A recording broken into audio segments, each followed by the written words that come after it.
साथियों, अभी बहुत सारे साथी कह रहे हैं कि सर मैं बैंक से समय लेना चाहता हूँ, मैं एक लोन चुकाने के लिए भी तैयार हूँ। मेरी परिस्थितियाँ ऐसी नहीं है कि मैं पूरी किश्त चुका पाऊँ, मैं पार्ट पेमेंट भी देने के लिए तैयार हूँ, लेकिन बैंक मुझे समय नहीं दे रहा है। अब मैं ऐसी स्थिति में क्या करूँ? क्या मुझे समय मिल सकता है? कोई रास्ता है, कोई मार्ग है? साथियों, मैंने पहले भी कहा था आरबीआई की गाइडलाइंस है और आप गूगल पे सर्च करिए RBI guidelines about loan restructure. तो लोन रीस्ट्रक्चर के बारे में आपको पूरी गाइडलाइंस मिल जाएँगी। उसमें देखिए लोन रीस्ट्रक्चर के लिए आरबीआई कहता है आप अपने पूरे लोन टेन्योर में 2 बार अपने लोन को रीस्ट्रक्चर करा सकते हैं। रीस्ट्रक्चरिंग का मतलब क्या होता है वो भी समझ लीजिए और कैसे रीस्ट्रक्चर कराना है और अगर बैंक मना करता है तो क्या करना है, मैं बताता हूँ विस्तार से। सबसे पहले तो रीस्ट्रक्चर का मतलब होता है आप ये अपनी ईएमआई को कम करवा सकते हैं।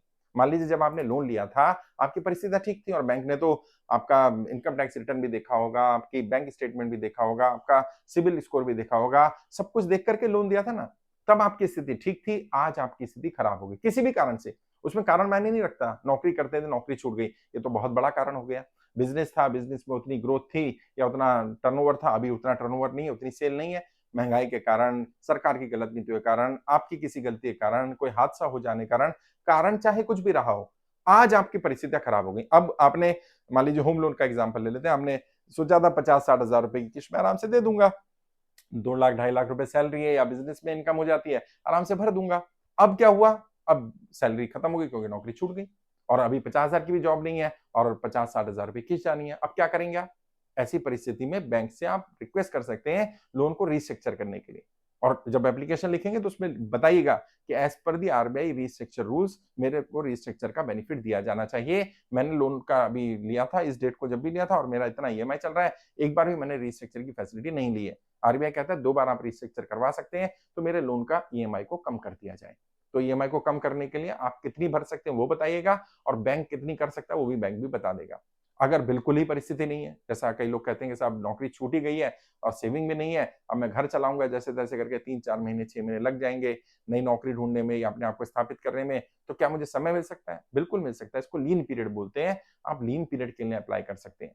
इसमें क्या होता है इंटरेस्ट पे करना होता है आपको अगर आपका बैंकिंग ठीक रहा है। लेकिन ये सब काम तब होंगे जब आप डिफ़ॉल्टर नहीं हैं। आपकी किस्त जा रही है रेगुलरली, अचानक दिक्कत आई ना नौकरी छूट गई, तो आपका जो टर्मिनेशन लेटर है, जो आपको निकाला गया वो लेटर आया होगा ना कि आपकी नौकरी छूट गई है, वो लेटर लगा कर के बताइए मैंने इसके आधार पर लोन लिया था, लेकिन अब मेरे पास नौकरी नहीं है, मुझे 6 महीने के लिए लीन पीरियड दिया जाए, मैं उस 6 महीने का जो भी इंटरेस्ट रहेगा वो मंथली इंटरेस्ट भरने के लिए तैयार हूँ।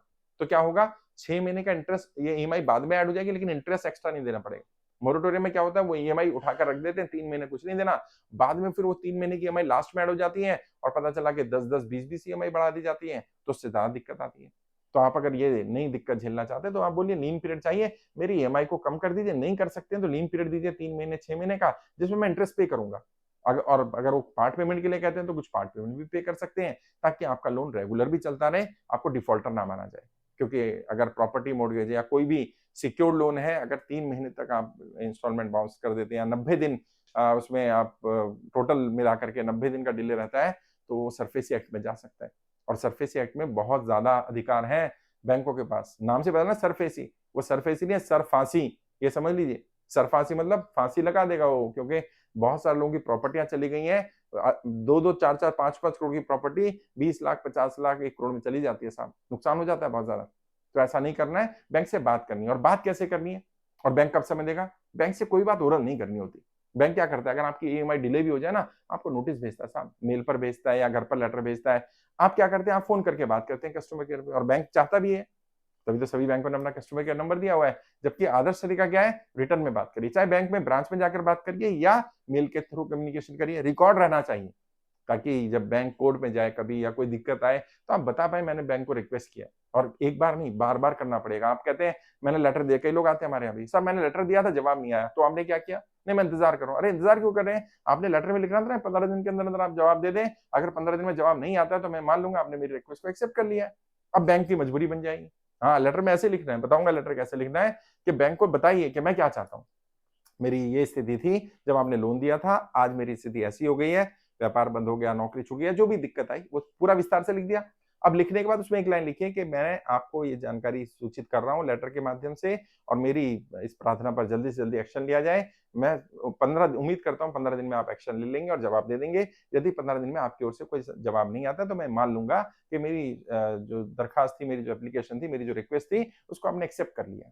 अब बैंक को दबाव पड़ेगा और ये आपने टर्मिनोलॉजी इस तरह की लिखी है कि कल आप कोर्ट जाएँगे तो आप बताएँगे भाई देखिए मैंने तो कहा था बैंक को, बैंक ने जवाब नहीं दिया तो मैंने मान लिया। और बैंक फिर जवाब देगा भी और जवाब नहीं आता है तो भी आप सेकंड लेटर भेज सकते हैं रिमाइंडर के रूप में कि मैंने इस सो एंड सो डेट को आपने लेटर भेजा था, उस लेटर की पूरी कॉपी लगाएँगे, कि उसकी कॉपी अटैच कर दी है। म कृपया करके जल्दी इस पर जवाब दे दीजिए क्योंकि मुझे जो भी आपका निर्णय होगा उस हिसाब से मैं निर्णय लूँगा और 1 हफ्ता या 7 दिन या 15 दिन का समय फिर दे दीजिए।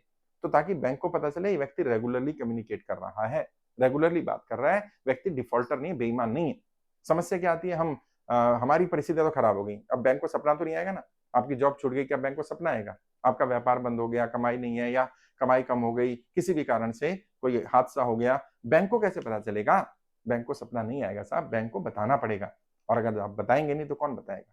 जब डिफ़ॉल्ट कर जाते हैं, जब किस्त बाउंस हो जाती है, बैंक से फ़ोन आता है, बैंक से रिकवरी वाला आता है, तब आप उसे बताते हैं मेरी स्थिति खराब हो गई है। तो भाई जब स्थिति खराब थी जिस दिन, आज ही स्थिति खराब हुई और आज ही ईएमआई भरनी थी ऐसा तो नहीं था ना? आपको तो पहले ही पता और कोई भी ऐसा नहीं होता है कि नौकरी आज छूटी और कल ही ईएमआई लेने आ जाएगा या कल ही डेट होती है। आपको पता होता है 1 दिन का, 2 दिन का, 1 हफ्ते का कोई तो विंडो होता है ना? जितना समय है उतने ही समय का यूटिलाइज़ेशन करके अपने बैंक को इंटीमेट करो, बैंक को इन्फॉर्म करो। कॉल पर भी करो, मेल पर भी करो, फ़ोन पर लेटर पर भी करो, हो सके तो विज़िट भी करो। सारे माध्यम इस्तेमाल करो और उसमें लिखो letter to finance minister of India. Finance ministry में लेटर भेज दिया, हमने पीएमओ में लेटर भेज दो उसमें, CC to RBI governor, CC to जो बैंक का सीनियर मैनेजर है या रीजनल मैनेजर है उनका या head of the state, head of the country है, उनको भी लेटर भेज दिया और भेजो मेल। लेटर भी भेजो, मेल भी भेजो, वेबसाइट पे एड्रेस मिल जाते हैं ताकि उन्हें पता चले व्यक्ति सब जगह एप्लीकेशन लगा रहा है, यानी ये जेन्युइन व्यक्ति है। उसमें समय मिलेगा और अगर बैंक फिर भी समय नहीं देगा, तो अगर कल को कोर्ट में केस करता है बैंक या कुछ करता है, तो कम से कम आपका पलड़ा भारी रहेगा कि आपने अपनी स्थिति को बार-बार बताने का प्रयास किया था। आप पैसा देना चाहते थे, आप बेईमान नहीं हैं, कम से कम ये संदेश ज़रूर चला जाएगा।